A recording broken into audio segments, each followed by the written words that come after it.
here with Ben Singer. What's up, my man? What's going on, buddy? You have like the best name for a musician. That's what I've been told. But Yeah. everybody's always pretty disappointed when they find out I don't sing. Yeah. I asked you about that earlier, and then I said, hey, let's save it for the podcast. So, do you ever sing, or is it just... I occasionally I do backup. Do you feel like you're tone deaf at all? Or? No, my pitch is pretty decent. The problem is my voice just sounds terrible. So I can usually belt out some good low voice country. I played in a cover band for a while, and I do sing a couple songs. But So you think that the actual sound and tone of your voice, the quality sucks? yeah, Okay. you could sum it up to that. Some songs, like I said, the low end country are all right, but anything else? I gotta hear you sing. I gotta get this PA hooked up. But you're a multi-instrumentalist. Yes, I am. I've been playing music since probably 5 years old. I started with piano. I was in band and all through school. I played trombone and percussion for a while. I was pretty into that, and then I got into guitar, drums, rock and roll. And then Seems like a lot of people start with piano. yeah, it was actually my mom's policy. She always knew, and I always knew I wanted to play guitar, so she said, you have to start with piano because they say it helps. Was she a musician? She played piano. She grew up doing recitals and taking lessons for a good portion of her life. Yeah. So her mother was a musician too. Her great-grandfather was in a polka band. He played accordion. Oh, sweet. And the rumor is it was with Weird Al Yankovic's uncle. I have no confirmation of that, but that's what they say. Hey, that sounds about right. Yeah. So I was always kind of destined that I was going to play music. Yeah. I actually auditioned for a polka band probably like 3 or 4 years ago. Yeah, As a drummer. Yeah. Playing polka music is really fun. Playing drums. It's always up tempo. Yeah. It's a 1-2, It's 1-2, almost 1-2. It reminded me of almost playing punk. Yeah. Punk rock. Yeah. Beats very similar. It's that It was same super upbeat. fast. Yeah, it was a band called Squeezebox, and they're pretty popular. I think you can look them up online. Yeah, I've heard of them. And I went in and played, and I had practiced kind of the style, and then he showed me some things because he was also a drummer, and then he brought me back for a second audition. So I was like, oh, sweet. And it was like a pretty high-paying gig, so I was pretty excited about it. But then the second time I went back, he recorded everything, and then like a week later, he let me know that another guy got the job. So I was like, dang it. Yeah. It was a Marine, though, so I was like, and he was a Marine Corps drummer. Oh, yeah. So I was like, oh, he's probably badass. He's probably very, Not saying I'm not badass, but he was probably like, very particular and very tedious. yeah. So, but yeah, I was close to being in a polka band, so. That's pretty cool. I'm Yeah. jealous. I always loved going. We'd go to a German restaurant where there'd be, a huge polka band and Lederhosen, and I loved it, man. I loved it. I love the accordion. I have my great-grandfather's accordions. Yeah? Honestly, the hardest instrument as a multi-instrumentalist, I've been able to sit down and play any instrument, but accordion, man, is that tough. It seems like it would be. Yeah. Every time I see somebody playing, it's pretty impressive because it's like, it's piano and you gotta, Yeah. you know. You got to squeeze, and then you it. have the other hand that's the chords. So how long did you play piano? I played Like, it. take lessons or whatever. Yeah, I took lessons first through 6th grade, so about 6 years, and then I got a guitar, and then I backed out of 6 years. that. Yeah. I used to do recitals and stuff like that when I was younger. Yeah. Yeah. I don't know if I've ever heard you playing the piano. Have I? Probably not. It's not something I do very often. Yeah. I'd have to brush some dust off of that I got a keyboard right there. So, to bust that out. yeah. For those of you that don't know, Ben and I were in a band together called Turophile. Yep. You were the drummer. Yep. It's great. And I Great was the times. rhythm guitar and singer. Mhm. Yeah, man. That was fun times. I can't remember. There was a few different phases of Turophile. How long were you in it with us? It was a couple years, right? Yeah. You pretty much started out with us. Yeah, you were with, what was the guy's name? We went through, I think we had 3 different drummers. Yeah, we had you. We had Chris, who was Chris. first. Yeah, Chris was first, and then he moved, right? Yeah, he moved to Oklahoma. Yeah. And then we had you, and you moved to Florida. This is the curse. And then we got Brizzo. yeah. Yeah. So And that was pretty short span. No, I remember I came in and played. Chris quit or something, and I came in and I played with you guys. We had talked about me being in the band, and then you came to me like the next day and said, "Oh, hey man, Chris, turns out he's not leaving. Sorry, you're out again." So then maybe a month or two passed, and then he said he was moving. He said, "Oh, by the way, Chris is moving. You went back in?" Yeah. That's not how I remember it. Oh, whoa. I'll give you my version of the story. All right. So, yeah, I think Chris had told us that he was moving, or we knew he was moving. Mm-hmm. And I think that's when I got a hold of you and you started jamming with us. And then my recollection was we had a gig coming up and we were opening for Red Wanting Blue. And it was like a week away, and he had already practiced all the songs with us. So I was like, and he wanted to play the gig. And then, so he played that gig.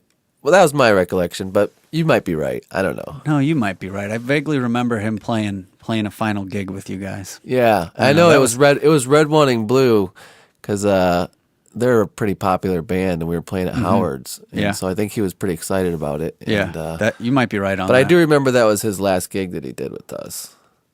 So, but then we got the amazing Ben Singer on the drums. Yep, things were looking up. You had a Gretsch drum Yep, set. Gretsch drum kit. I'm a Sabian cymbal guy. I gotta start saying drum kit. I always say drum set. I don't know why, but I like drum kit better. Rolls off the tongue better. It's just like I think I grew up with drum set in my head, and I've always said drum set. Yeah. But I don't know. I gotta get the lingo better with the drum kit as a drummer. I'm gonna edit this part out. Well, that's cool. So we haven't actually seen each other in what? Probably like Probably 4 or 5 years. Yeah. When Last was the time, Go. Sorry. kind of. That's all right. Kind of a creepy way to remember, but I remember the last time that we played at that jam space. By the way, greatest jam space idea ever. If anyone ever wants to start that business idea, a giant building where you can practice at any time at night.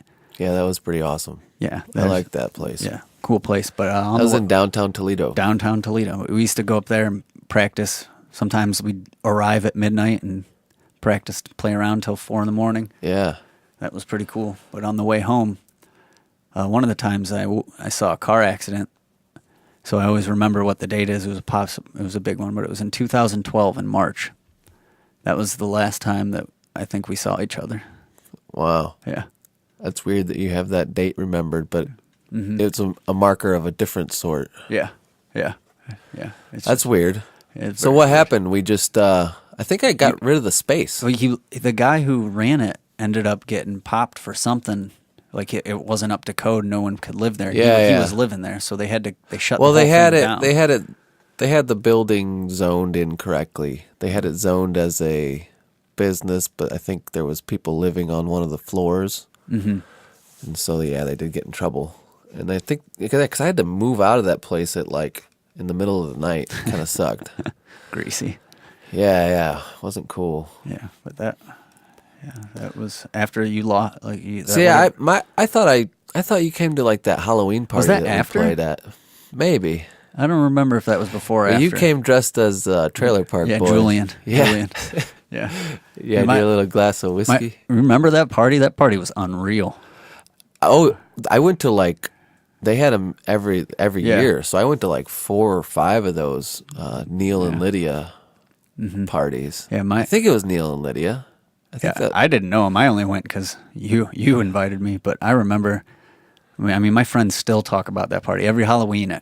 One of them, either Jesse or Sean, will say, "Hey, you remember that Halloween party we went to?" yeah. Yeah, that. No, it's amazing because everybody goes all out. Like the place is decorated to the T. Like everything's like themed, and everybody comes and their costumes are like elaborate and they Yeah, take people's- time. yeah, it's one like, guy and was- it's all like adults. This guy who had a So, Predator costume. The Predator costume was unreal. yeah. Oh man, the guy that lives there, he has like he does like latex, and he makes his own mask. Oh, that's cool. Yeah. Yeah, So that was an unreal party. But I think if it wasn't, it might have been that. That may have been the following October. But yeah, that was the last time. yeah, Once, yeah. They always did live music too. Yeah. which was always awesome. Yeah. That was.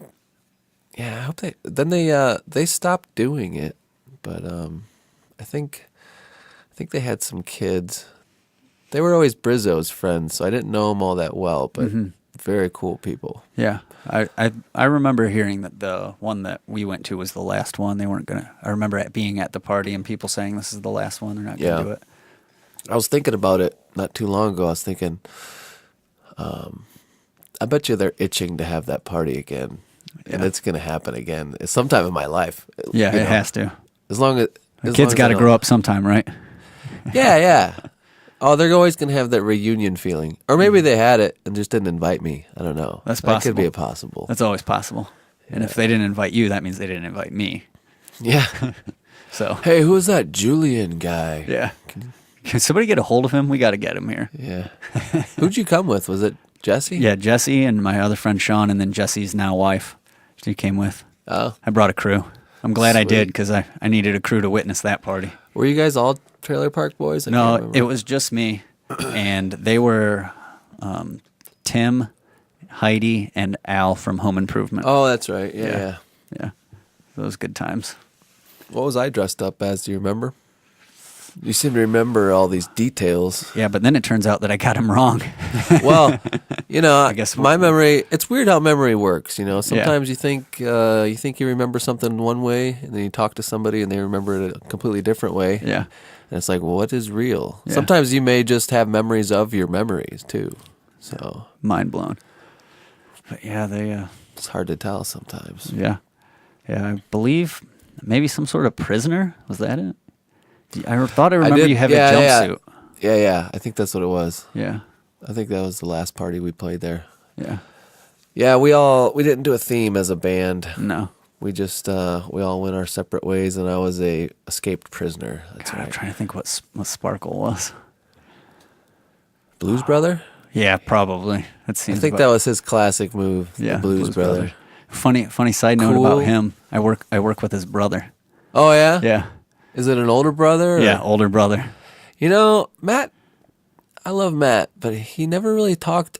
When I'm not saying this is at fault or anything, but he didn't talk about his family much. Like I didn't really know what his. I think his mom lived in Waterville or something. Yeah. But like I never saw them, and he never really talked about his brothers or anything. Yeah, So they're- he's got an older brother. Yeah, he's got 2 older brothers, I think. Oh. And apparently they And I was in a band with him for at Long least 4 time. years. Yeah, you were in it for a while. Because I was in two bands with him. Yeah. But Yeah. I know nothing about his family. Yeah, his brother's real cool dude, but you can tell they're a little similar. He walks just like him. We have in our cubicles we have little name tags, and I walked by and I saw the last name, and I said, "No, really?" So I went up and I said, "Hey, do you happen to have a brother named Matt?" And he's like, "Oh God, what did he do?" Yeah, so that was funny. That was a funny connection. Matt's a very successful teacher. Yeah, that's what I see. He's doing good things. Yeah. But also funny is when I accidentally let it slip to his brother that his nickname was Sparkle, and his brother had never heard that. Oh. Yeah. So Yeah. I said, I just flippantly, because I used to call That was him a very like inside joke Yeah. nickname. Yeah. It was basically our band. Yeah, and he was real salty when I first started. The first time I brought it out, he said, "Don't you call me that." Yeah. But then when he didn't like it. Yeah. It wasn't me that came up with it. It was Andy Yeah. and Brett from the band Bancroft. Yeah. The first band I was in with him. Yeah, I remember the story, and so I'm sitting here talking, and I just said, "Yeah, Sparkle does this or something like this," and he just stopped me and he said, "Sparkle?"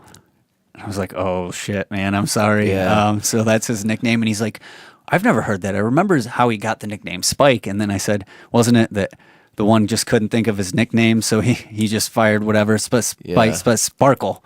Well, Let's- it's just one of those things that happened that was unfortunate for him. Yeah. But yeah, because he was well, here's what happened. He kind of put it on himself in a way. And I don't know that I should even be taking liberty to be telling this story, but I'm going to go ahead and do it. But so he introduced himself to Andy and Brett as he was like, "Hey, my name is Matt, but my friends call me Spike." And so, like, that was already that's already why they strike made one. No, that's what happened. They kind of made fun of that. They were just like, "Oh, Spike, okay, cool." And then, like, we were practicing, and I think either Brett or Andy was just like in the middle of a song or something. They were like, and they started to say Spike, and they couldn't remember. They were like, Sparkle, and then they both started laughing, and then it just became kind of a band joke. Yeah. And then when I started Turophile, and then he became the bass player, like I was always just calling him Sparkle at that point, so I kind of just pulled it over, which probably pissed him off. Yeah. Well, then insert me into the band, and then and I'm like, you "Hey, tell this me is Sparkle." This is Sparkle. So that's what I knew him as. And like I said, the first time, man, he just said, "Don't you call me that?" And I mean, what happens when you say, "Don't call me that"? I can understand why he wouldn't want to be called Sparkle. Who would want to be called Sparkle? But you know what? But he's such a fun-loving, happy guy too. Yeah. That it is kind of comical just to be like, but poor guy. Yeah. Yeah. Funny. Oh man, so you just showed me your awesome new guitar, Yep. which I'm very jealous of. Made a childhood dream come true. You got the classic Les Paul. Yep. You want to talk about it? I'll always talk about anything guitar related, my friend. But yeah, I've always wanted one as a kid growing up. When your big goal is to be a rock star, Yeah. that's what you look at. You look at everybody who's got the Les Paul. It's got to say Gibson at the top. It's one of those status symbols. I like the Gibson Les Paul. That's probably that would be my dream guitar too. Mm-hmm. It's just that it was always up there. Whenever you see any rock star that you idolize, they always played one at some point. Yeah. So that's what I always wanted. I'd been shopping around. I had a few of them actually. I had them picked out, and somebody got to them before me. So, is the Fender guitar? Do you think that's comparable? Like a lot of people like Fender. It's like either you're on Republican or Democrat. You're either like Gibson or Fender. Yeah, you get that in the groups. Personally, I'm both. I'm a Fender guy. You see with me, I also have my American Strat. I have a Japanese Telecaster also that I love a lot, and I'm also a huge Fender amp guy. That's all my rigs are usually Fender amps or some There's a lot of that variation where of that. people like the Fender amps over the Marshalls. Yeah, it's just that's you get into what they call American versus British tone. American is a lot more clean headroom, crystally, sparkly, cleans, and then sparkly. Yeah. And then you get into the Marshall world where it's more gritty. You have a lot of Celestion speakers, a lot more growl to them. So it depends on what you do. My style, my sound, my setup, I need the clean headroom out of a Fender usually. Like I don't know anything about this kind of stuff, even though I've been playing guitar now for quite a while. Yeah, you're not the only one. I'm not a gear-oriented mind at all, or especially like when it comes to the technical stuff. But so, how does the Gibson Fender amp combo? Is it better to have a Fender amp, or like Gibson Marshall? Is that a better combo, or is it just personal taste? It's an old quote: if you don't use Gibson expertise. and Marshall, you're a wanker. But if you don't use Gibson Marshall, you're a wanker. So what you need the Marshall amp for the Gibson guitar. It just honestly, it depends on what you're looking for. They all have their place. Don't you think that a lot of it is just emulating a sound that you like that you've heard on the radio? Yeah, definitely. There's so many different sounds, and the big thing guitar-wise. So in a way, it's kind of like. I'm sorry to interrupt you, but it's kind of like kind of just like copying. Like I feel like my Washburn crate combo over here is that's the OG is pretty original sounding. Yeah, you're not wrong. No one's gonna have my tone. That's right. No one is going to have your tone. Well, I'm just playing devil's advocate here. Yeah, that's all right. What's up with everybody wanting to have the same tone with the Gibson Marshall amp? The Gibson Marshall amp. Well, or is it just so classically good sounding that you can't? That's what I think it is. It's so good sounding. Any of them. To me, it's got to be what you're after. Get into the online scene of like where you can have like 100 or 1,000 different amp simulations? Have you ever got into those plugins or anything? I don't, but I've seen some softwares out there. I was just talking to a guy the other day. I mean, the guy can load up a software. He can pick his amp, he can pick his speaker, he can pick his tubes. He can even pick his what they're called, the tone stacks, where your bass, treble, mids. He can pick which one of those which he wants, and that makes a huge difference. He can do a lot of cool stuff with it. As far as the sound, the technology's there. I'm a programmer, so I get into that kind of stuff. Yeah. As far as how they can do that stuff digitally, the technology's there. It can sound good. I don't know if you ever come across Brit Floyd. I'm a huge Pink Floyd fan. They're a big tribute band. Yeah. So I've gone and seen them, and I'm a huge tone snob. I'm a big David Gilmour guy. I know his rig top to bottom, and they're playing these sounds, and I'm thinking, wow, they nailed this. They got to have a vintage high watt back there. All these tube amplifiers. I do some research, and they're using a company called Fractal, and it's all modeling. It's all digital, and it sounded phenomenal. Wow. So the technology's there, Yeah. but as far as me, it's not for me. Yeah. As an electrical engineer, I'm in it for the You like live the- electrical you like the experience. analog experience. Yeah. Yep. Nothing to me sounded Yeah. like I slam my tubes with my pedals, Yeah. and I overdrive, get a That's tube still going. how I still record. I will take a mic or SM57, set it up to an amp, and record that way. Yeah. I haven't really messed with the amp simulation that much, but I have been doing a lot of like. Do you do any sort of like mixing or work on recording or anything? For a 'Cause little I'm pretty while, deep into that. Yeah, see, I never really got too much into that. I picked up a cheap interface, and I have one of my amps, I have a direct emulated, so you don't even have to record it with a speaker. You just plug it into the interface, and it takes the signal, it takes what the signal coming through the speaker would be, and then the software can take that and make it a real sound. So I would do a couple guitar things, but not really any recording. I'm more into the live experience. Gotcha. I'd like to get into playing out. Yeah. Yeah, I'm kind of doing like a virtual band type thing where it's all in the home studio recording, and then I'm just doing everything myself and then kind of releasing it just online. And this is the Onlys. Yeah. Yeah, everybody check out the Onlys. But I got pretty deep into just like mixing and recording and stuff now. So I don't know, man. It's pretty fun, but I don't know. I've been doing it for like 2 or 3 years now. yeah, it's a whole art in itself. Yeah, that is definitely. It's something you see the guys. I don't know. Do you remember Mac McKeever? He was a guitar player. Yeah, played yeah. Big Hunk of Cheese, and then he did Pro Tools. Yeah, the guy's like one of the first like 10 guys to get a certain Pro Tools certification. The guy was unreal. Yeah. He was unreal. I took some see class. Mac every now and then. Yeah, He's always out and about. I haven't seen him in a taking long time. photos. Yeah. Yeah. He's a good guy to know. I went over to his. He had a garage studio way back in the day. It was probably like 10 years ago. Yeah. And it was this house out in the country. And I went over there and I walked in and Matt Truman was playing bass. Matt Truman. Derek was playing drums. There was a couple other guys there. I can't remember, but I was like, "Oh, this is cool." So we sat down. Shoot, what's his name? Something Love. There was a singer in Bowling Green, Larry Valentine. Is that Valentine. I don't remember. it? Yeah, I think it was this dude Larry Valentine, but he was signed to Motown back in like the '60s, and he was a really good singer.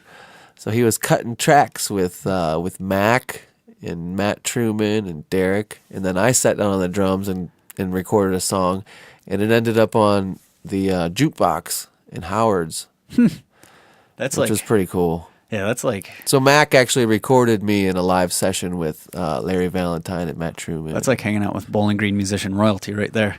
That's Yeah. to be a fly on the wall. Some really to be great- a Bowling Green townie fly on the wall in that really great in that studio. musicians. Yeah, do you remember? I was pretty young at that point. I was probably like 22 or 23. So looking back, I was like, I'm a much better drummer now. But I think I did pretty well. The song sounded pretty good that we did. Let's reminisce about the Bowling Green music scene. R.I.P. Huh? Dude, it's still there. I mean, Howard, but at Howard's, and that's it. I'm in the scene, dude. I just played Friday night at Summit Shack in Bowling Green, which is a DIY house party venue. I played in a garage. It was a acoustics and comedy night. Nice. And Summit Shack's awesome. Yeah. My dude Dylan Van Zant is he's one of the promoters and like does all the booking and stuff. And he's a guitar player in a band called American Spirits. Have you heard of them? I have not. I'm deep in the scene, man. Yeah, that's pretty cool. Like, I mean, I remember. No, it's always been Howard's has always been one of those places where if you wanted to have a crowd there, you had to bring them. Like you had to have fans to fill up that place. It wasn't. It's never been like one of those. I mean, there are a lot of people that just hang out there, but it's such a big place. Yeah, a lot of times they end up that it away kind of from looks the empty. band. Yeah, or there's two sides to it. Yeah, there's the. But I remember when Turophile was out there. I was probably 2007. We were playing at all the bars. We were hitting rotations of 5 different bars in Bowling Green, and now none of them do that. Yeah, it's only Howard's is the only one really left that brings in bands. Every once in a while, you see the acoustic show, but as far as bringing in an original band, people aren't doing it anymore. It's just not the same. I remember growing up in Bowling Green. That's probably your prime romping times. You being a little older than me, but the scene was huge. You remember like Sledge. Yeah. Just the Matt Truman Ego Trip. That was huge. Yeah.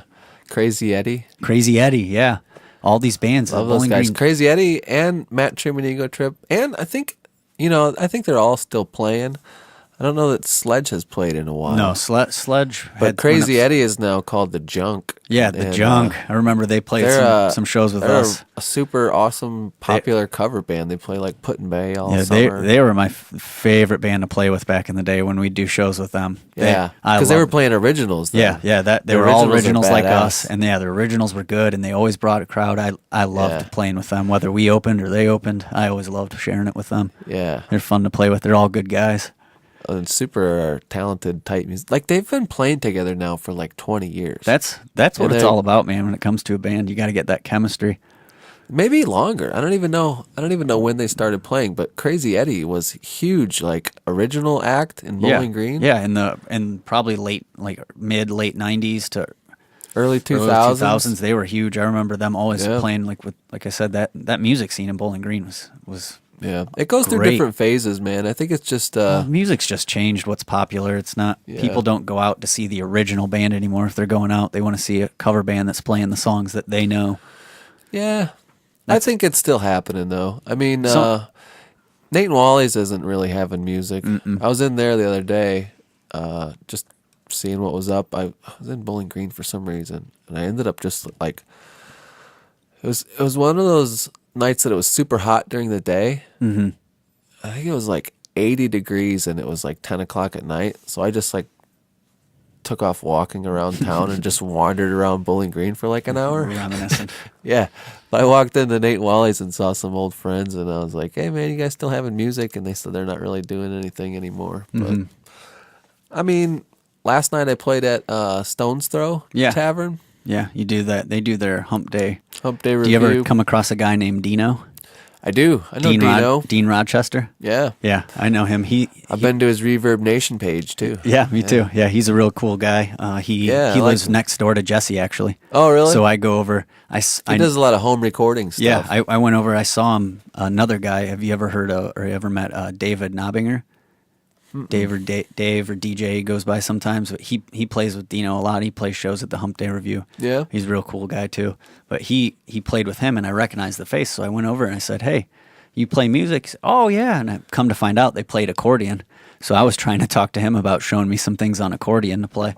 But him and his wife are both real cool people. Yeah. So we've come full circle back to the accordion. So you have like your.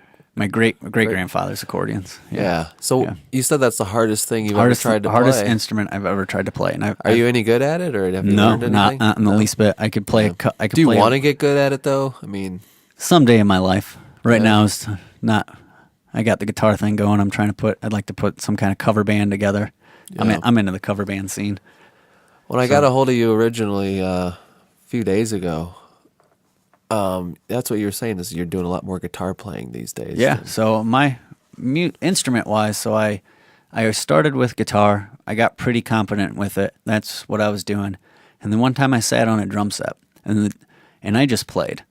And with a guitar, no matter how much natural talent you have, you gotta put some effort and practice.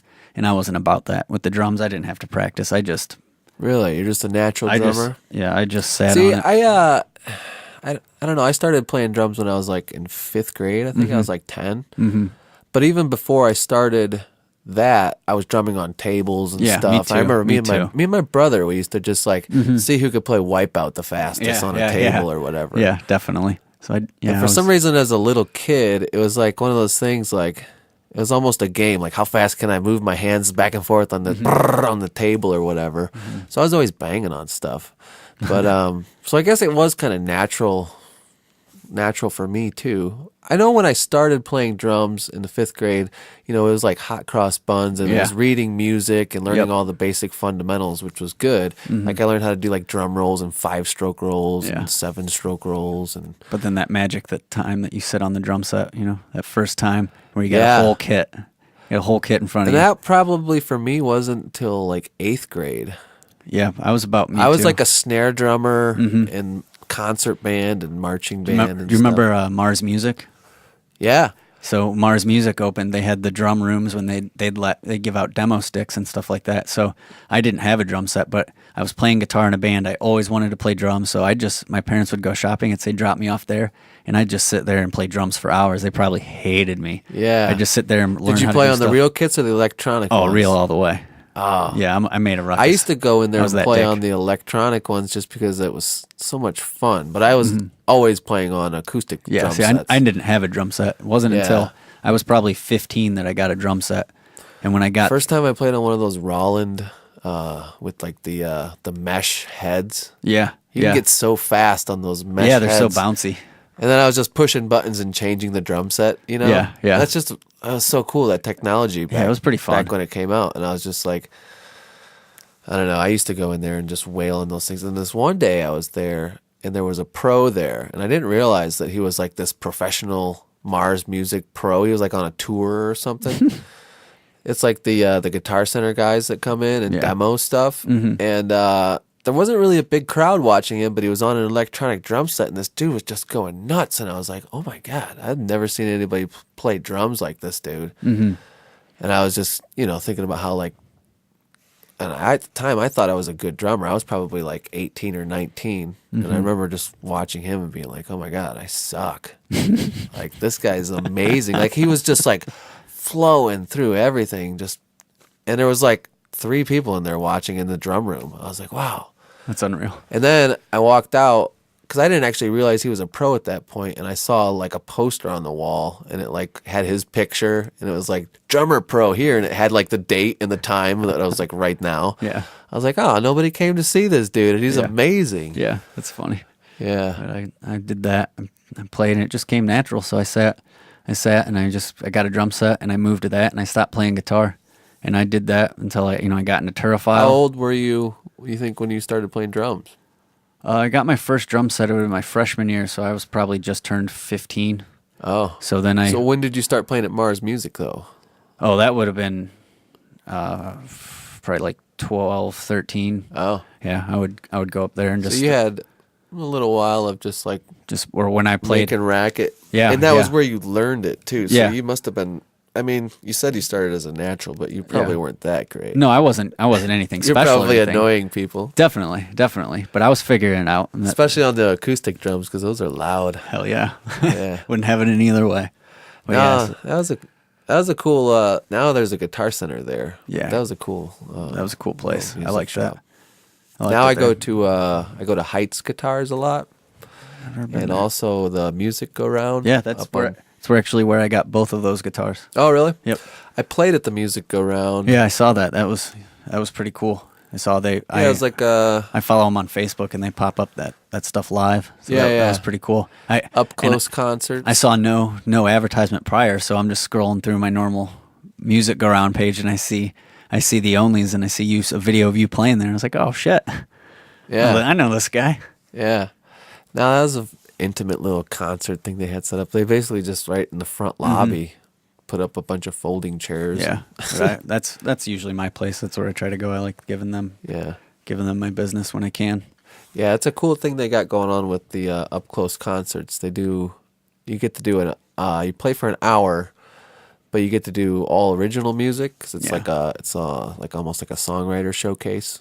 Yeah, that is cool. So yeah, it's anytime you get to play original music, especially like solo acoustic, like because most people want covers. It seems like with solo acoustic stuff. Yeah, that's generally what they want. What's your brand for acoustic guitar? Honestly, the only acoustic guitar I have is the one that I received in 6th grade, and it's a Johnson, so it's nothing special. Yeah. And I still play it. I play acoustic so little. Really? Honestly, I Yeah. don't ever play it. Yeah. To me, it's all about plugging it in. Yeah. So you don't have like if you were to have a dream acoustic guitar, you don't I don't. The thoughts actually never crossed my All mind. right. Well, let's explore this then. I guess if you were to get an acoustic guitar and money was no object.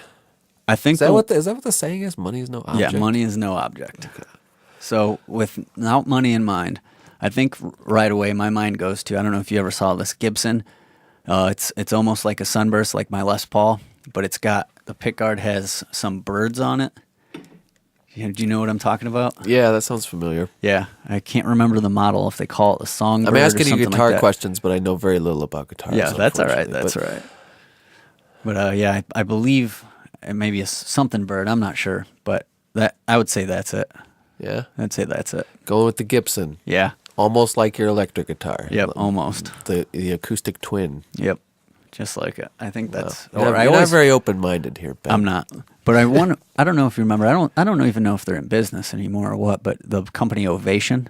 Yeah. I always liked their acoustic guitars. They had that rounded back. That rounded back that was some sort of like polymer or like a plastic. My buddy Ben, I play in a folk band with him. I play drums for him, and he's like huge into guitars. He's got a Guild, those are really nice. Yeah, it's an older one too. Like the wood's nice and like it's got a really great sound. But he does not like Ovations. He's like something about him he just doesn't like. Yeah, some people don't. But he's like deep into the like acoustic realm of like yeah gear and what's good, and he's all about like the knowledge of acoustic guitars. Something I don't ever even think about. Yeah, but he's like anti Ovations. I could see why it's not traditional in any way. Yeah, they got that weird rounded back. That back. So he's kind of biased me just because he told me he doesn't like them. I'm like, okay, then I don't like them either because you know way more about acoustics than me. Yeah, yeah. But right. I like I don't know. I like Martins, but Martins are nice. I'm just like easily persuadable. Like the first band I played in, our lead singer got a really nice acoustic Martin, and so that's kind of what I learned how to play guitar on. And ever since then, I've always just had like a like or a kinship with Martins. See, I mean, despite what you see in my arsenal, I know you see like I said, American Fender, American Strat. I got a Gibson Les Paul, but my belief is I really don't necessarily care of the brand or where it's made. Pick it up, and if it feels good, if it sounds good, it's a nice guitar. I've seen some guitars that are $300 that I've picked up, and they play like a dream, just as good as my American Strat. Yeah, and it goes to guitar to guitar. Yeah, it just I'm the way kind it of is. like I feel like I'm a bit of a weirdo in this regard because I'm more of like I used to play drums on my mom's living room floor. I used to set up Tupperware dishes. Oh, yeah. I used to flip them over, and I'd set them up like marching quads. A little one, medium, and then the two big ones on the outside. And I would just play cadences, and and those just sound like pads. They just sound like hitting a couch or something, a real dead sounding. And with guitars, like I really haven't until recently even developed an ear of like a taste of what I like in tone. I don't know if I did it and not even like was aware of it, but in like Turophile or whatever, like I wouldn't even have known like what a good guitar tone is. It's almost like I'm more about like playing the instrument. Like when it comes to like drumming on Tupperware, I'm all about the hand movements and where this, I didn't really care about the sound when I was projecting as much. So I don't know if I'm just like weird in that way. That like, No. I mean, like right now I'm playing a Little Martin, which actually has a little bit of a boxiness tone to it because it's a smaller guitar. It's a 3/4 size acoustic.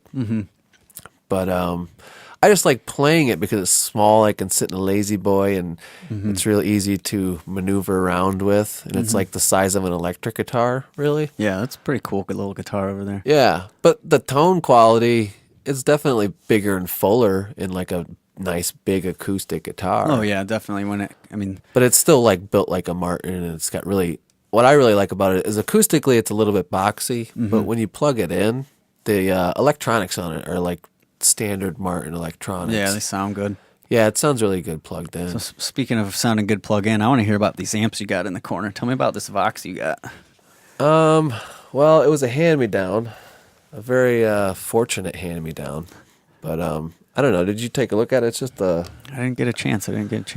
But it looks. I don't looks know nice much over about it. That's another thing. Like I don't know. I have an Oahu. there. Yeah, that Oahu. I've been eyeing that all night. That's Yeah. a nice piece of equipment there. I believe it's from the '60s. It might be from the '50s though. Yeah, I'd love to go through that thing and Yeah. hear what that sounds like. Well, we fully. were looking at it when you first got here, and you said it's a Widowmaker. It is. They call them the Widowmaker because they have no grounded plug. You screw up your polarity, you're gonna have a bad time. It's a lot of current to go through you. Nothing to stop it. I don't know what. Yeah. I don't know how your circuit we protection should let is here. people know you're an electrical engineer. Correct. Yeah, I'm an electrical engineer or a controls engineer. I Yeah, do programming so- for machinery, industrial machinery. Yeah. So First thing you did when you came in was checked out my electricity. Oh, yeah. Checked out the wiring. My brother is a engineer up at Owens Corning. Oh yeah, yeah. He works for Heinz, and they do all the maintenance in the building and stuff. Yeah. But he does a lot of the. I don't know if he's an electrical engineer or if he's a mechanical engineer. I'm not really sure. I should probably know that. But Yeah, that'd be a good question. But he's Good always icebreaker for he next always time. tells me when he talks to me, he's like, yeah, every time I walk into a room, I check out the lighting system and like the electric and how it's Yeah. wired and Yeah, that's how I am. yeah. But so I got that's what actually we're talking about playing drums earlier and playing different instruments. I was into drums up until I started going to school for my electrical engineering, and I got into electricity. I got into circuits. I got into building amplifiers, stuff like that. So that's what brought me back to guitar. So now I haven't played drums. Actually, June 16th would be my 2-year anniversary since the last time I've played drums. I played a show with a couple friends just for a benefit, for the hell of it. Wow. We played there, and then I moved. I put my drum set away. It's And almost well, I guess yeah. If you don't have a drum set set up anymore, yeah, it was in an apartment. I finally yeah. So it finally hasn't got been. somewhere. Has it been like a goal to quit drums, or is it? No, okay. it was. You It was never. I you never just had remember the date because of when you because had it that- was a show. Yeah. Yeah. It was never a goal. I couldn't set up an apartment, and then I thought, I want to get back into music. Yeah. So I started playing guitar a little bit, and then I got into the amp building, and then it took off. And then I started building rigs and getting into my tone. And So have you been? When you say building rigs, are you talking like pedal boards and? I've done some pedal boards. I've done pedals. And Is this I've all for built- yourself or for other people, or No, at this point, it's been for myself. so you just have like a room full of gear and like Yeah, I have a decent collection. Sometimes I get rid of stuff. Sometimes I rip it apart and use the same. I don't like how it turned out, so I'll rip it apart and put it in something else, use the basis or something like that. Currently, my big thing is I'm working on a switchboard for my pedals. So my pedals will sit back by my amplifier, and then I have a board with a bunch of switches, and I use a microcontroller that I program with some relays to do all my pedal switching. So that way I can have them up remotely in the back, and I can switch them in front of me, and I don't have to actually have my pedals because I have a few vintage pedals. I don't necessarily like to stomp on. wow. So- So what's the switches going to look like? Are they going to be little stomp? Yeah, it's going to be plugs? just like you see. like the little metal ones. Yeah, it'll be like a metal. You'd see something like that would come from factory, switching matrix, for an amp. Just a black box with some real switches in there, stomp Right. box switches. So then I run that up to a controller I have by my rig. But you said you're building the switchboard then? Yes, correct. Yeah, I'm building it all. I'm building a wiring harness. I got to do some programming. I got to build a control board. Sweet. Yeah, so I did that. Are you going to label them, or are you you? just going to memorize which is which? Are they? I thought it'd be a fun game to not label them and not know. Yeah. Well, I'm sure if you're playing it enough, you'll know. soon No, yeah, enough. I'll have labels on it. Yeah. I'll have to know. I'll How have many to know. switches are you going to have? I mean, how big's well- the pedal board it's connected? I'm getting my final pedal count around here, so I'll probably end up with about 5 or 6 switches on it. I might put 7 There's two different styles. You have the true bypass and then the digital ones. They require two different switches, so I'll have to do like 3 or 4 true bypass, 3 or 4 regular. So are your pedals pretty much your standard pedals, or did you like manipulate those? Some of them are, most of them are store-bought. Doesn't mean I don't modify them. You see my my boxes over there for my pedals? Oh yeah, I see some Boss pedals. I got the wah amp. I got the Boss tuner. I got the Boss distortion. Yeah. Digitech delay. Yeah. Digitech jam man. Nice. I got a Boss octave Yeah. shifter or whatever. But Yeah. I got a don't really few Boss use it. pedals. I'm not a big fan of it, to be honest. I don't should probably get get rid of it. I don't get too fancy on my effects. I'm not. I You keep have a it- wah? I do have a wah. It's currently down. I got to repair it. Broke it, so I'm working on that. It's a '68 original Crybaby, so it's a real good sounding wah after I shielded it and don't pick up any local radio stations. Yeah. but yeah, I use that sometimes. Other than that, really, I'm a basic guy. I have a compressor that I keep on all the time, and I have a delay that I keep on all the time just to add some dimension to it. And then I either go clean, or I have a fuzz pedal that I'll use, and then I have 2 different overdrivers. I have a Boss blues driver, and then a TS-808 Ibanez tube screamer. So I go Nice. back and forth for that. If I have I a had mild, one of those Ibanez tube screamers. I don't think it was. I don't remember what it was. It was like a green pedal. Yep, that's what I have. Yeah? Oh, my pedal board's in the other room, but yeah. Do you know yep. Moham? Yeah, Moham. I think he was in Junk. Yeah, he was in the Junk. Yeah, Or, he was. yeah. He was one of the best guy. Remember Bowling Green Music and Sound? Yeah, I was gonna say he's the guy that like told me to get that tube screamer. He Yeah. was like, yeah, this sounds really sweet. Yeah, it's a legendary pedal. It was used by Stevie That's what I Ray used Vaughan. in Turophile as my distortion. Really? Yeah. That's funny. I wish I would have known that. I'm a huge advocate of it. Stevie Ray Vaughan used it. I was at a guitar store in Nashville called Carter Vintage Guitars. Place is unreal. They have a bunch of celebrity-owned stuff, but they have Stevie Ray Vaughan's TS-808 there. Nice. They want about $12,000 for it, but That was in Nashville, you said? yep, Nashville. I was just in Nashville about a year ago, but I've been to Nashville a lot. It's my Is it, favorite place. Yeah, That's where I belong, man. Was it in the downtown touristy area? It wasn't far from it. Probably about a mile. Because I went through some of those like record stores and guitar shops there. But Yeah, I it's don't- called Carter Vintage Guitar. The place is, I mean, it's magnificent. It's a dream. You walk Yeah. in there and they just have anything you can imagine. A lot of high priced stuff, a lot of stuff they let you play, and it's dangerous for me to get there. Yeah, Yeah, but it is a pretty awesome town though. Last time I was there, it was for a Perfect Circle concert.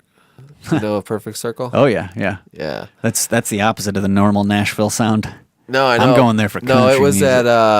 at Bridgestone Arena. Yeah, that's which right. is awesome because it's like right down. The place is unreal. Yeah, go there after a Nashville Predators game. We were there and the Predators won, so the place was just swamped.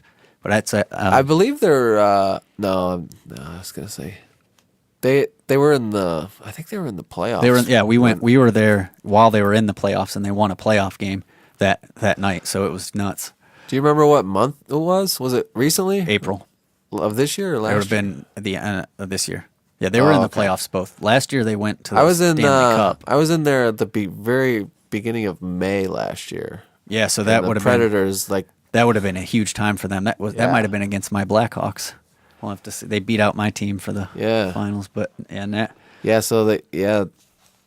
Perfect Circle was pretty awesome, but That's funny. It's like catty corner to who goes to Nashville? Tootsie's. Yeah. So how I is was that like- happening? How is that happening Which right across Tootsie's- from the most legendary country bars in America? Yeah. So Like all those bars, it's very much like the Nashville people that live there. They're all like, "Oh, that's for the tourists." It's Yeah, kind of they- like the they Strip like- in Vegas. Yeah, you know? they like the Music Row that's over off by like there's a college. I can't think of the name, but there's a college over in this kind of swanky part of town, real artsy part of town. And there's Yeah. another. That's where all the original stuff is. The people who are going to the College of Music that's there. Yeah. But as far as that goes, Turophile played on the streets of Nashville. We were busking for a while. I that's don't- pretty cool. Yeah, you I were was with out. us. I was out by then. Yeah, you were in Florida. Yep, I was out. Yeah, that was Nashville's fun. Like I don't know if you remember this, but I was notorious for hating country music growing up. I hated it. It was just the worst thing to me. And then I went to Nashville for my honeymoon, and I got there. my wife loves country, so we start going to these bars, and I start getting exposed to some of this music, and I absolutely love country now. It's Yeah. really ironic. Everybody who knows me is like, "Who are you?" Because you listen to it. I'm a That's your huge. jam. I'm Are a you huge, into like the new country or the older not stuff? the older stuff. So if you Or like more original stuff, not the Yeah. radio stuff. The radio's like pop country now. Yeah. It's like weird. Yeah, the newer stuff I'm a little hesitant on, but I'm loving Alan Jackson. You listen, his studio guitar player is a guy who is an unreal studio guitar player, and he did a lot of cool stuff, and he did a lot of those same. You start listening to a lot of the '90s country, and you're like, man, this guitar all sounds the same. It's all the same guy. So I got into a lot of his licks, the hot, tasty country licks. Yeah. And There's a so- lot of studio musicians in Nashville. Yeah, that ton. Just like, they play on a lot of and records. you never know their name. Yeah. Yeah, and they're good. They're some of the best collection of guitar players. What's the dudes from the 60s and 70s from that one town? They played on like every record that was popular. I saw a documentary on it. I can't remember. Remember that one? Oh well. But Yeah, dude. Tootsie's. I remember going there for the first time when I went to Tootsie's, and they have like the upper level and the Yeah. lower level. Yeah. And there was this girl, and she was like singing some country that I'd never heard before, but it was like amazing. Yeah. And then like all the music was good. And that's how I describe it to people. I'm like, yeah, if you like country music, or if you don't like country music, this is like, I don't know. It's they still, play the good country hits that are appealing. So what I figured and out, it's I'm a just a huge high quality level of musicians. yeah, and bands. and it's that are unreal playing. to see that. It's the best of the best. Yeah. And I like me personally, one of my favorite genres is blues. And if you listen to a lot of that country, I mean it's no different than blues. It's Yeah. very similar. So once I started hearing it and getting exposed to it, I went crazy and I went home and started playing it on guitar. Yeah. So I love playing. I'm a like big country. Wheeler Walker Jr. fan. Yeah, Yeah. that's cool. Do you like any of his stuff? I'm not big on it. I haven't given a ton of it a try. Oh. I've only heard a couple things here and there. It's all like comedy country. Yeah. But Yeah. he does that like old school kind of style. Yeah, I mean, I it's like me. interesting. That folk band that I play in, that I play drums in, is Mm-hmm. very. It's like southern rock slash folk, but he's very old school like country too. Yeah, I like that. I don't know if you've ever heard of Jerry Reed. Have you ever seen The Waterboy? The Yeah. movie. Yeah, the guy who played Red Boyu, the coach for the big Oh, yeah. team there. He's a legendary country guitar player named Jerry Reed, and he was in Smokey and the Bandit. He wrote the theme song for Smokey and the Bandit. Like he wrote a song called "The Guitar Man." He's unreal. He's one of my favorites. I like that old school twang and Sweet. yeah. So those Occasionally, I pickers look over at the computer just to make sure it's still rolling. still on. We're not just talking to I ourselves don't, over here. Yeah, I don't want to feel like I'm distracting you or I'm not paying attention or anything. But No, I demand all Yeah, of your dude. attention. I don't know that I haven't heard of that guy. But Yeah. I sounds- like that kind of stuff. Again, there a lot of the Alan Jackson. His stuff tends to be pretty upbeat and bluesy, Yeah, and that's what I'm into. I'm all about the guitar for it. sweet. So that's what I've been playing a lot of. Yeah. So Are you thinking you're gonna get the drum set out again ever? Or well, now that I moved into a house and I have the space for it, I've been planning the week before I got this Les Paul. I was planning to get it out and go for a rip, but you just got the Les Paul? yeah, a couple weeks ago. Yeah. So we already talked about that. yeah, once that happened, I put that on hold. I'd be open to playing drums, but Too guitar. obsessed with the guitar right Yeah, now. I'm loving guitar playing, and that's what I want to get a band together where I play guitar. That's my next goal. Yeah? I haven't played guitar in a band since summer before my freshman year in high school. After that, I only played in drums mostly. So Well, I mean, That's with my your goal. with your name. There's no reason that you shouldn't be in a band. I mean, Ben Singer. that's Like, what I'm my talking name- about. My name sucks, man. I think I need a stage name. I got the Onlys, but that's confusing to people because I'm playing solo acoustic now. So it's like, if I call myself the Onlys, which is kind of my virtual band's name, Yeah. people aren't sure. Like most solo acoustic people just go by their name. But my name's Mark Posler, but it's spelt Posler. Mm-hmm. People get it wrong all the time. It's spelled weird. It's a weird last name. Yeah, it's difficult. So what do you think about this? and I haven't told anybody this yet. Ooh, fresh news. Hot off the presses. Fresh news. What if I go with my middle name? You ready for it? I'm ready for it. Mark Andrew. Mark Andrew. See, that's definitely easier to pronounce than Everybody Posler. will be able to pronounce it, but it's kind of like Mark Anthony. Mm-hmm. And there's probably a lot of Mark Andrews out there. There's a Mark Andre. He's a goalie. Mark Andre Fleury. He's a goalie. So you have that to compete with. But that's the thing about having a common name is there's going to be other people with it. Yeah, but I think that's a good thing. People always, it's an easy name to pick up. But then all the local people that already know me as Mark Posler, they're going to think I'm like some sort of weirdo. Oh, it's Mark Andrew now. They're going to think you've I'm, the ego trip. Yeah, I'm on a huge ego trip, but it's really, I played at the Arc just to drop some names, but you know the Arc in Ann Arbor? Yeah. It's a pretty famous venue, and it was like an open mic raffle type scenario where like they had an open stage, but they have so many performers that they have everybody writes their name on a ticket, and then they have like a raffle and they draw out the tickets, and if your name gets drawn, I think they drew like 15 or something, then you get to play. So That's it's kind cool. of so It's a nice idea. so I wrote my name on the ticket. I spelled it Pozler. Posler. Spell it how it sounds. I spelled it phonetically. Yeah. And awesome. I got drawn out of I got the second draw, and it was like Mark Posler, Posler, and I was like, still screwed it yeah. up. I was excited, and then I was mad that I still got my name wrong. Yeah. So it's like I got to do something. But the onlys kind of works, but it's confusing for people. Well, They're are you playing the Only's material when you're playing this acoustic? Yeah. I do all. Here was my idea. I haven't told many people this either, but so it started as a virtual band. I've already kind of went over that. So my idea is I'm building an online audience, and I've got like actual fans out there in the virtual world that are real people.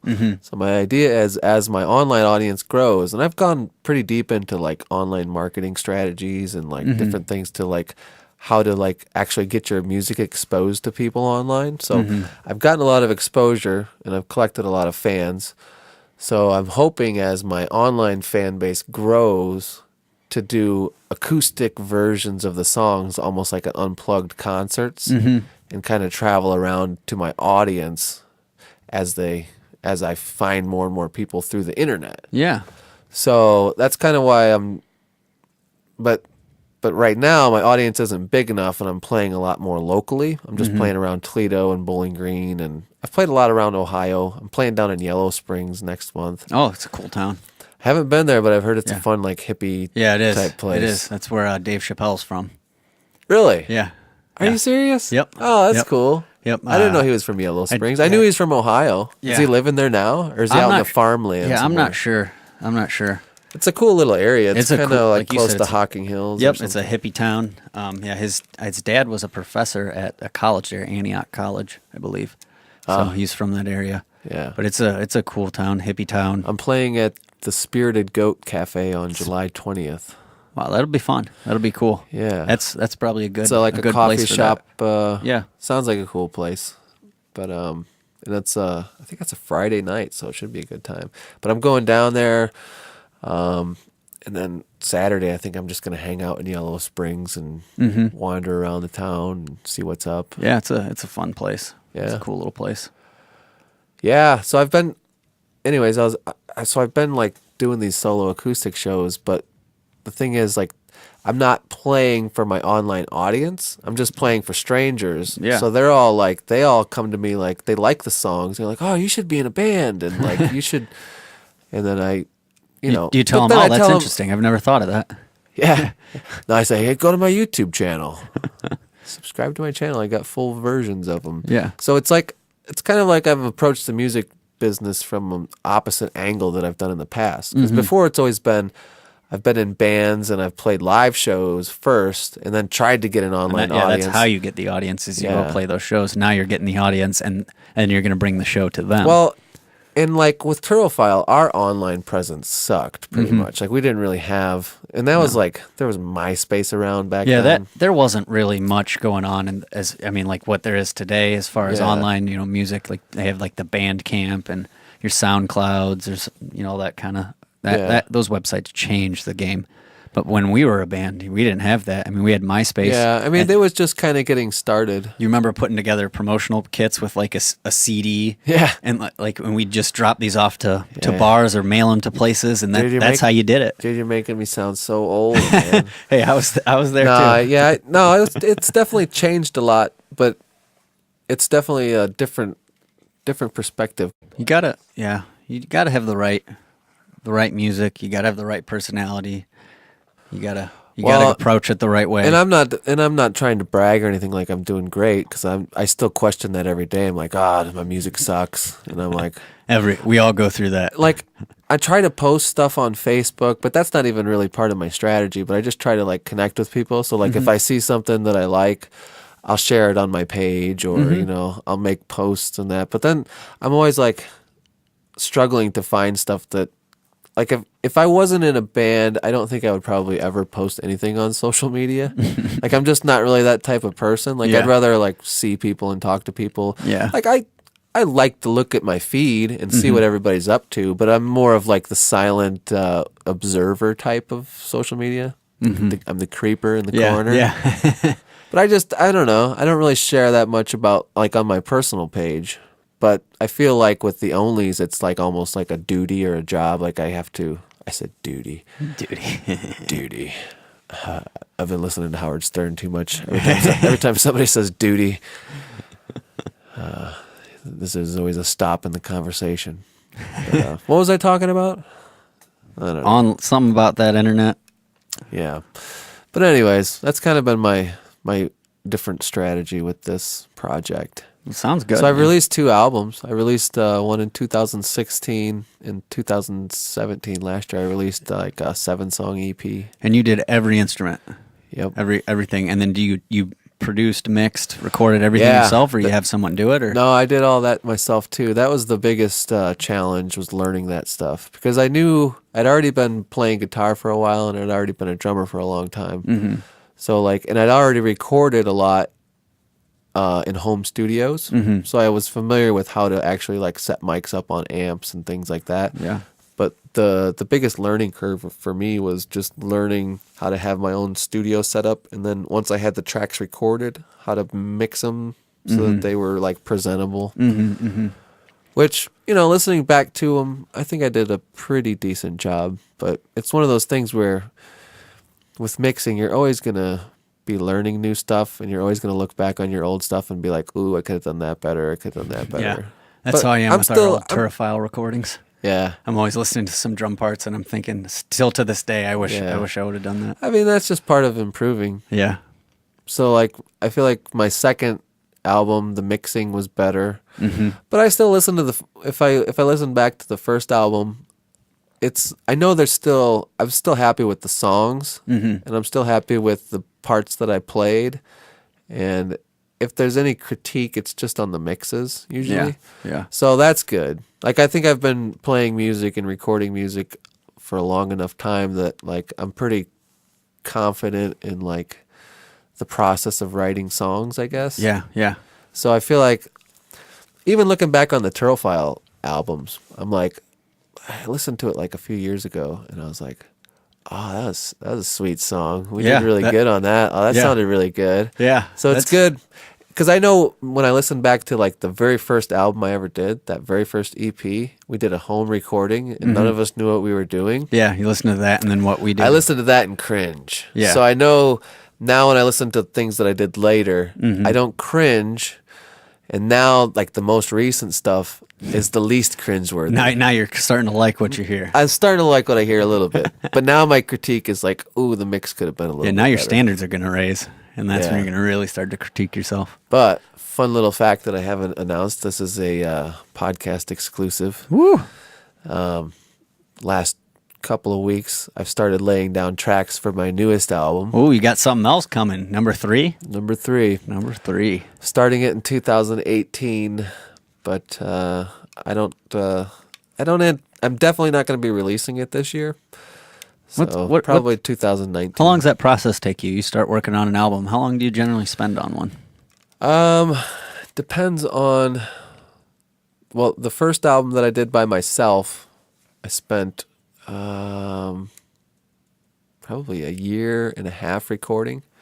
But the recording process was kind of weird because I didn't have a house to record in. Mm-hmm. I was living in an apartment, so I had to.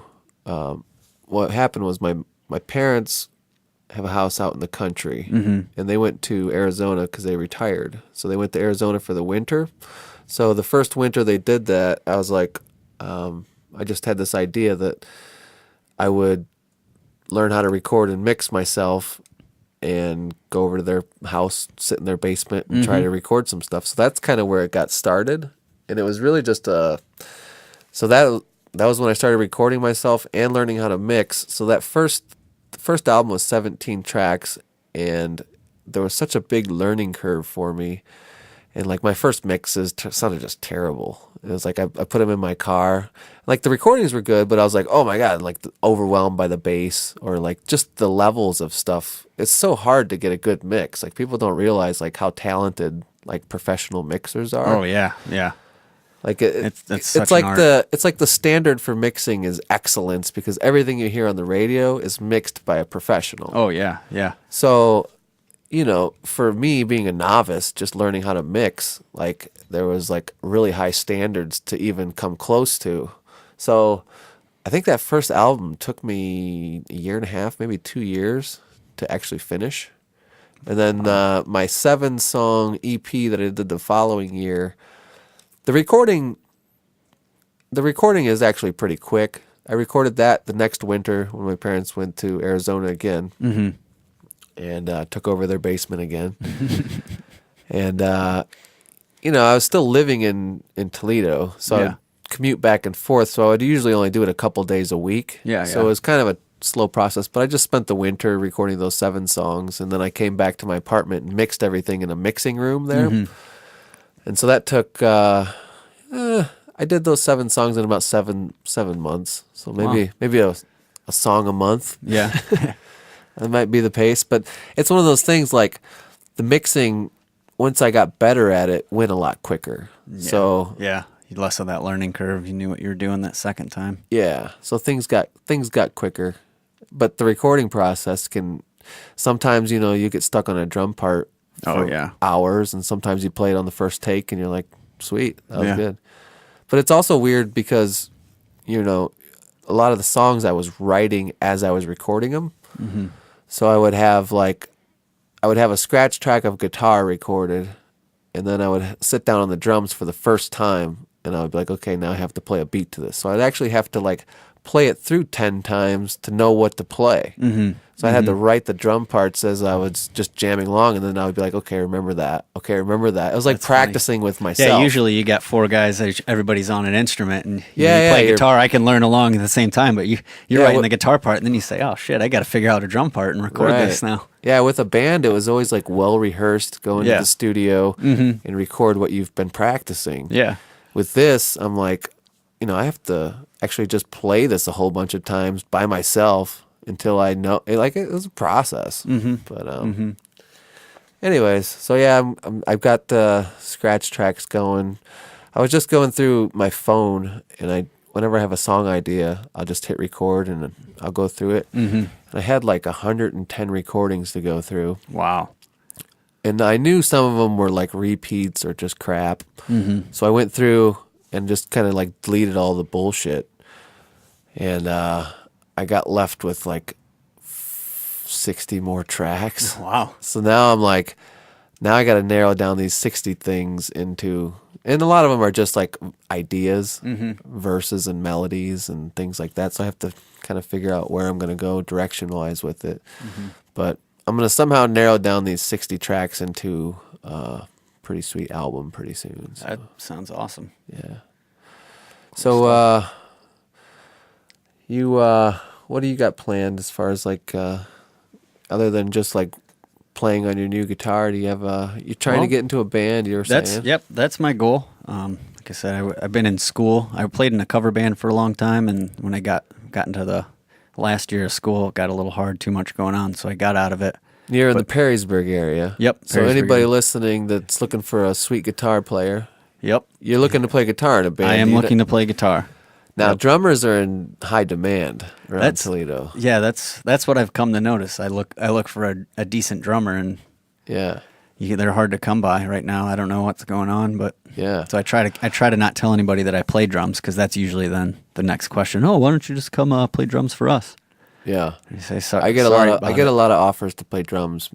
I like playing drums. I'd be happy Mm-hmm. to, but a lot of it's just like time restriction for me. I'm like, yeah, I can't. I got too many things going on. Yeah. Yeah, that's my main. I think what I'd like to do is maybe get into the cover band scene. I'd like to put something like that. I like the cover band. Yeah. I might be expanding and looking to make a actual band out of the Onlys once I get like super famous. Yeah, you let me know that. But I might be hiring Nashville musicians for that. So I can change my address. yeah, man. I don't know. I might be looking for a lead guitar. I don't know. Yeah, but if anyone listening is looking for a lead guitar, look up Ben Singer. You're in Perrysburg. Perrysburg area. Yeah. Yep. Cool, man. So Well, let's wrap this up, dude. yeah, hell yeah, it's been a lot of fun. It's Appreciate been you fun. having me out This here. is, I think you were saying this was your first time ever doing a podcast. It was. I was really excited about it. Something I've always wanted to do. Yeah. And now, me and my old buddy Ben are going to jam out. I think I'm going to play drums. You can play guitar. All right. And we'll Sounds get the PA hooked up and you can try singing. You're still on that. Still trying to hear me sing. Sweet. All right, man. Thanks for coming out and doing Thanks the podcast. for having me. It's been fun. Let's get our jam on.